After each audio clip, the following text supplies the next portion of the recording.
The only thing more horrifying than a pack of grown men brutally gang raping, pimping, torturing, and mutilating an 11-year-old girl is a modern nation like Great Britain letting them do it over and over again for fear of insulting their culture. How pervasive has the perversion become? Well, here's a map of recent cases of gang rape, mass pedophilia, and sexual exploitation committed by a lot of sick men who seem to have one relevant feature in common.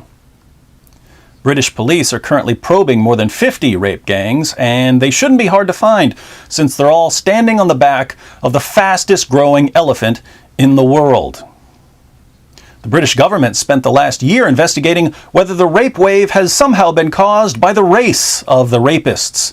Determined to refute a hypothesis put forward by no one ever, the government concluded there is no simple link between race and child sexual exploitation.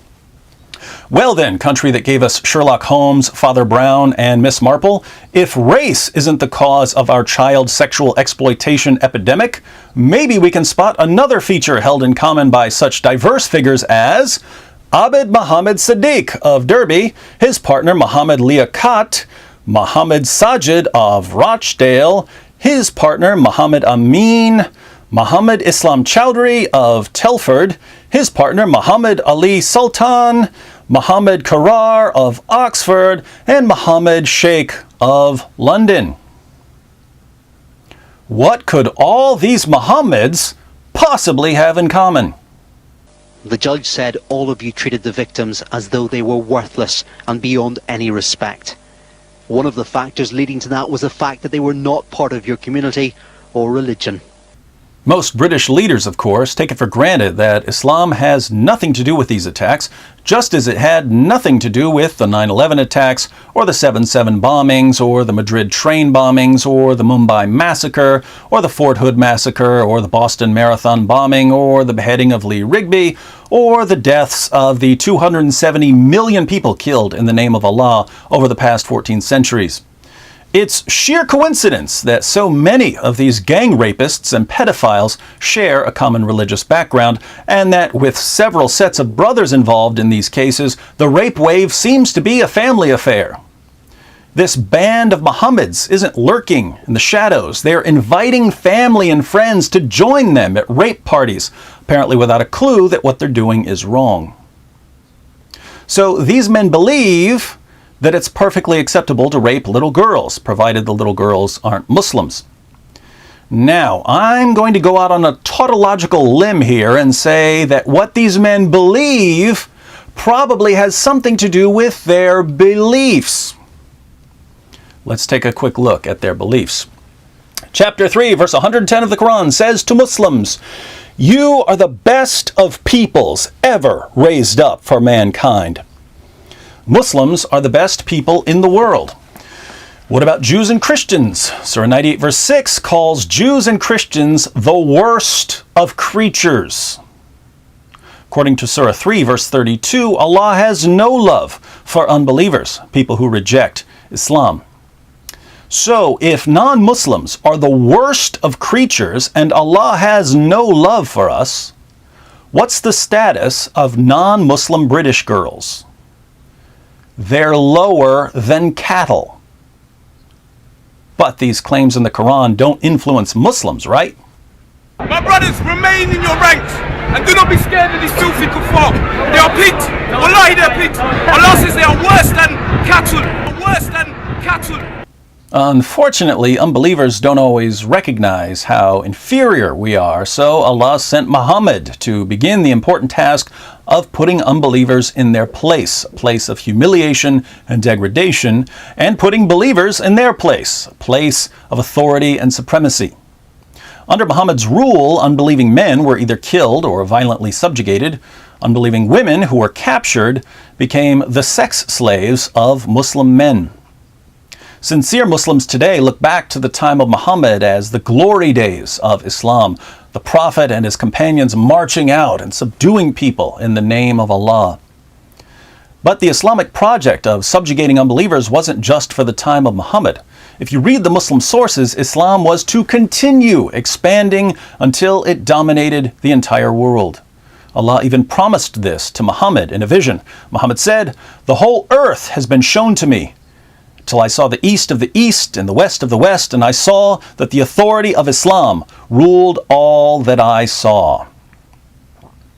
But these teachings have absolutely no effect on Muslims, right? So we can invade their country and take their wives and war booty, and take their wives and war booty, and take their wives and war booty. The culmination of Islamic supremacy will be on Judgment Day, when Allah admits Muslims to a paradise of sensual delights and casts almost everyone else into hell. I say almost everyone else because there's an important twist for those of you who aren't familiar with Islamic eschatology. Christian and Jewish men will go to hell, but according to Muhammad in Sunan Ibn Majah 43:37, the wives of these Christian and Jewish men will enter paradise, where they will be given to Muslims as sex slaves, in addition to their virgins, of course. The history of Islam, then, from beginning to end, is supposed to go something like this. Muhammad starts giving Muslims the authority they deserve. His followers continue subjugating unbelievers until the entire world is under the authority of Islam. And finally, Allah makes the arrangement permanent. Now, take a look at the world around you. From an Islamic perspective, something is very, very wrong here. Non-Muslim nations have the strongest economies. Non-Muslim nations have the strongest militaries. Muslims are fleeing Islamic countries as fast as they can get visas. Is this what Muhammad said would happen? Of course not. Muslims are superior, and the world is supposed to reflect that. But the world just won't cooperate. If you're a Muslim immigrant driving a taxi in the UK, you're taxiing people who are inferior to you. If you're a Muslim serving kebabs to British girls, you're serving kebabs to girls who are supposed to be your sex slaves. Bitterness and resentment grow, and at the end of the day, there are only a few ways you can set the world right, even if briefly.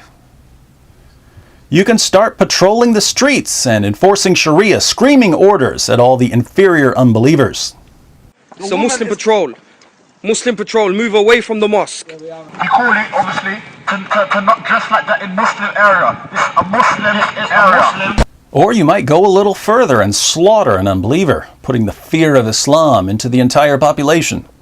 Do you think David Cameron is going to get caught in the street when we start busting our guns? Do you think your politicians are going to die? No, it's going to be the average guy like you and your children. Or you can climb on top of an 11-year-old British girl, degrade her in every possible way, and show her again and again what utter contempt you and your Muslim brothers and your God have for worthless creatures like her, creatures who, according to Allah Himself, are only fit to be the sex slaves of Muslims.